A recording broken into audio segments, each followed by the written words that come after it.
श्रीकृष्णं वंदे जगद्गुरु। कैवल्य दर्शन प्रकाशन में या संस्थेच्या वतीने परिवारांचे सदस्यांचे सर्व सदस्यांचे हार्दिक अभिनंदन, स्वागत आणि आभार आहे। ही आजची व्हिडिओ मराठीमध्येच करीत आहे।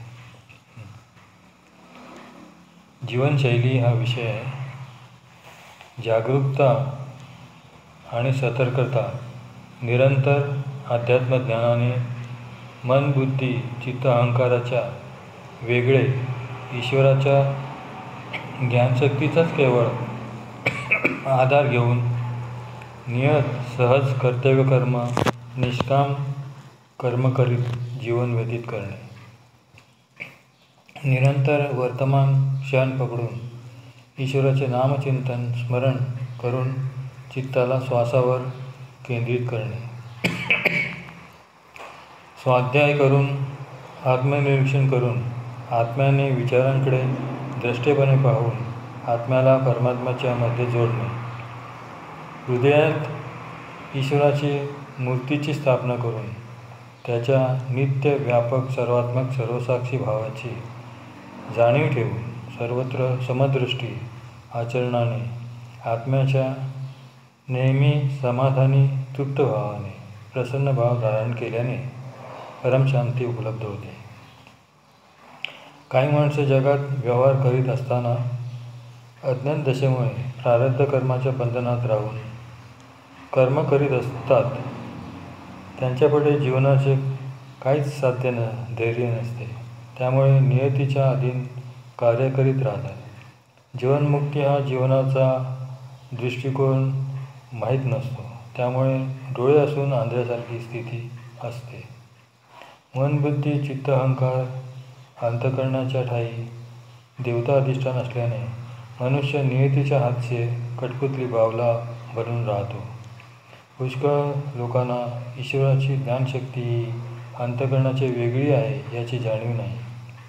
ब्रह्मविद्येच्या मराठी भाष्यामध्ये गुण, धर्म, ज्ञान, विज्ञान ह्या स्वतंत्र शक्तीच्या आधारे परमात्मा कार्य करतो याची अहंकारामुळे मनुष्याला जाणीव नाही। आत्मसंयम योगातील अष्टांग योगातील पहिले 5 यम, नियम, आसन, प्राणायाम, प्रत्याहार वैराग्य आचरल्याने धारणा, ध्यान, समाधी, परमेश्वराशी एकरूपता आपोआप घटित होते। हा अनुभवाचा विषय असल्याने आळशी आणि संसारात आसक्त मनुष्याला याचा अनुभव येत नाही।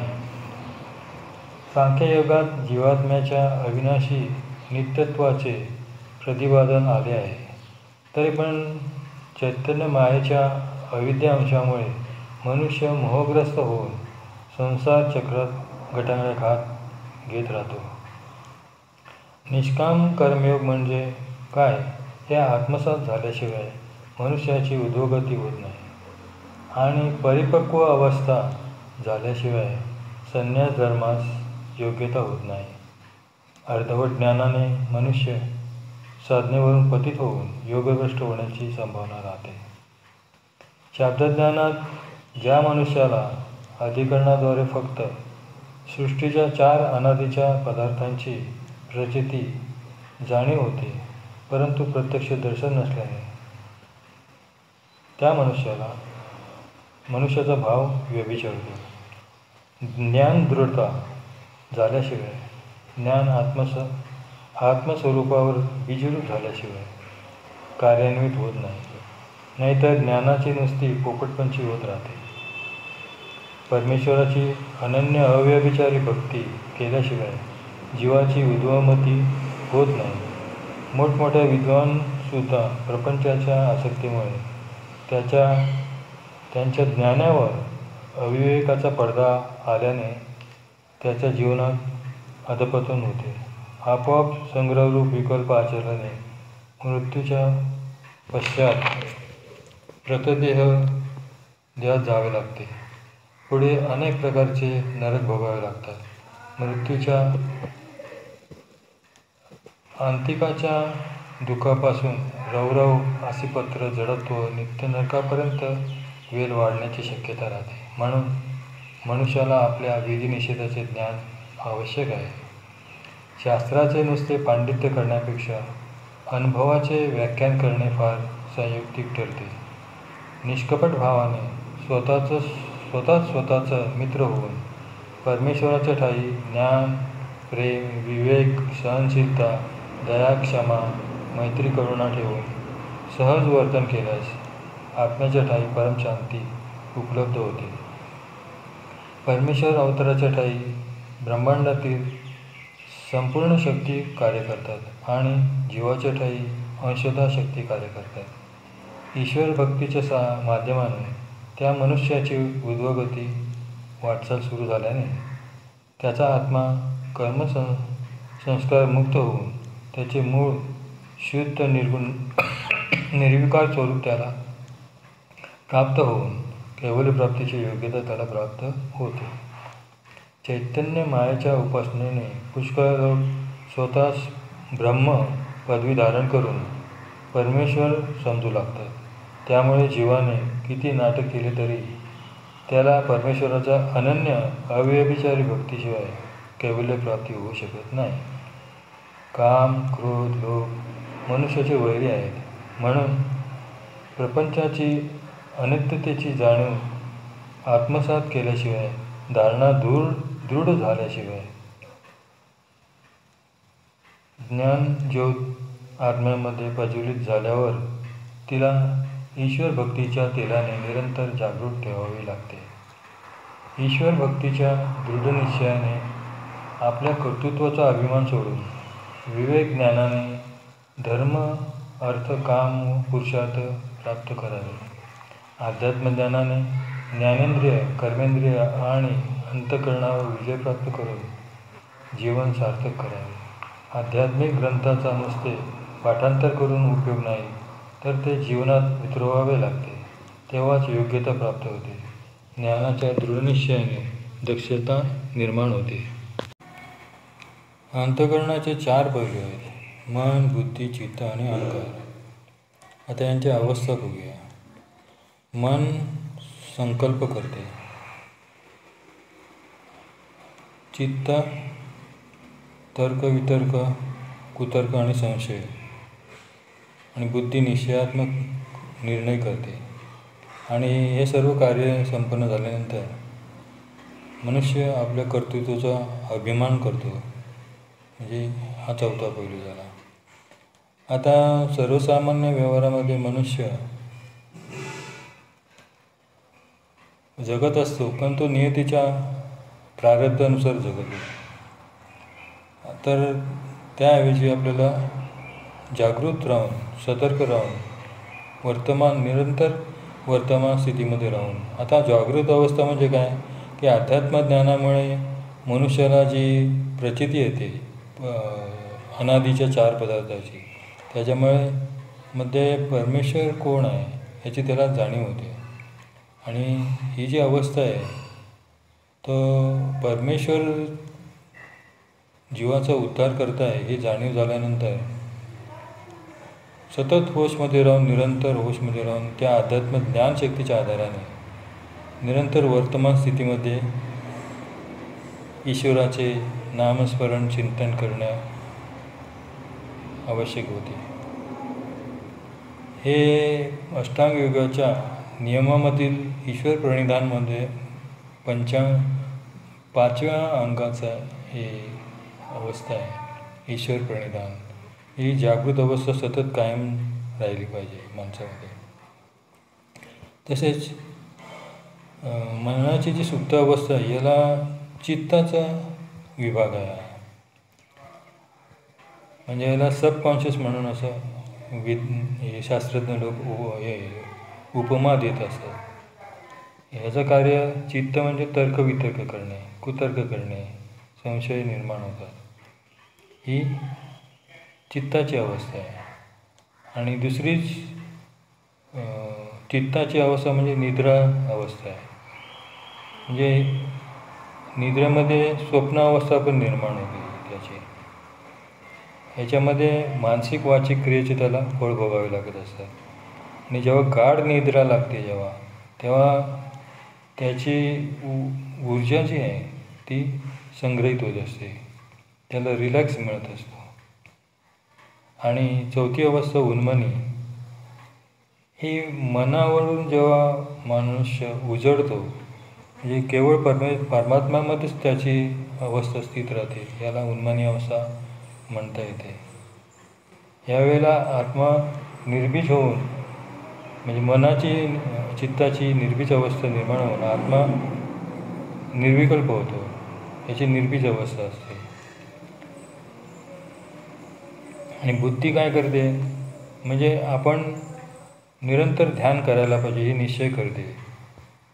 आणि ह्या अष्टांग योगातील यम नियम आसन प्राणायाम प्रत्यय हे भैर्यकाचा निश्चय केल्याने त्याला पुढे जी त्याचे 3 अंग आहेत, धारणा ध्यान समाधी, हे आपोआप घटित होतात त्याच्याकडून.